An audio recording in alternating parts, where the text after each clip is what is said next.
Hi everyone, I'm Renee Oswald and today I'm making chocolate brownies, and there's a secret ingredient in these brownies that make them super nutritious, but you'll never know.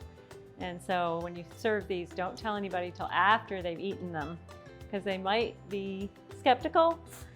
So we start off with using some chia, some ground chia, and some ground flaxseed.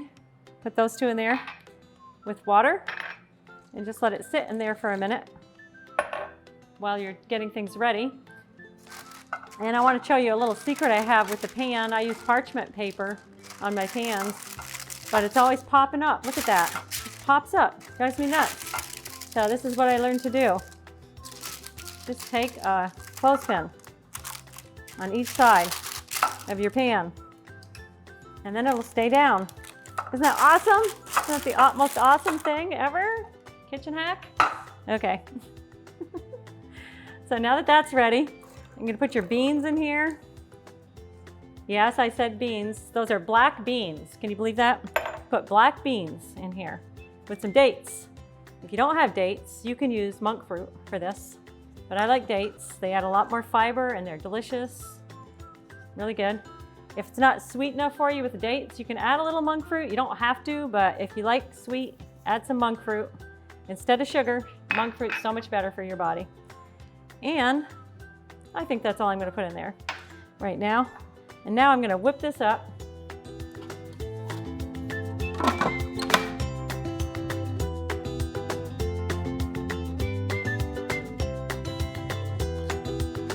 Doesn't that look amazing?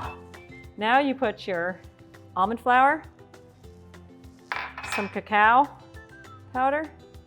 Cacao is better than cocoa. And a little baking powder. And some almond butter.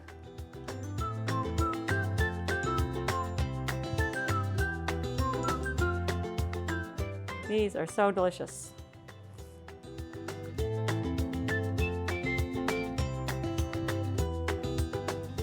A little vanilla. And a little maple flavoring. Or you can use peppermint. I've tried both. They're both good. And a little coconut oil. Just a little. That's it.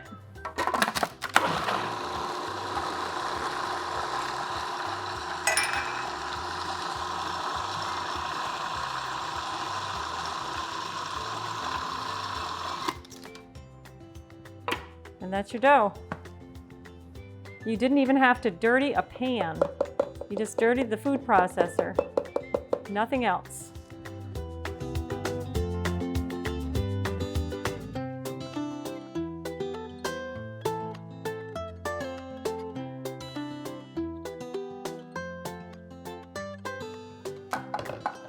Remove your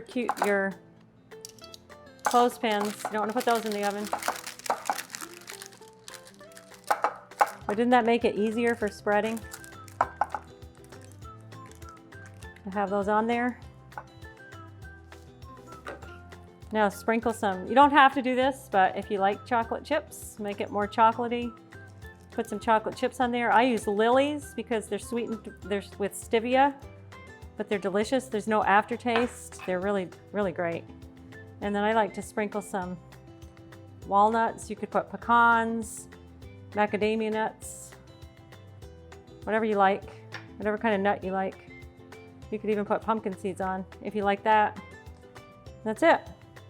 Put this in the oven. And the trick with these brownies is you have to really let them cool down before you eat them. And that's the hardest part, is letting them cool because they smell so delicious in the oven. But if you let them cool at least a couple hours, even till they're like really cool, they taste better. Okay, after you put your chips and your walnuts on there, just push them down so they will stay in the dough.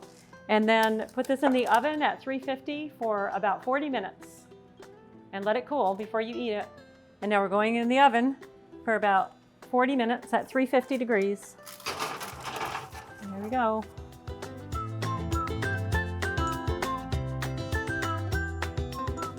And look at these yummy brownies. They smell so good.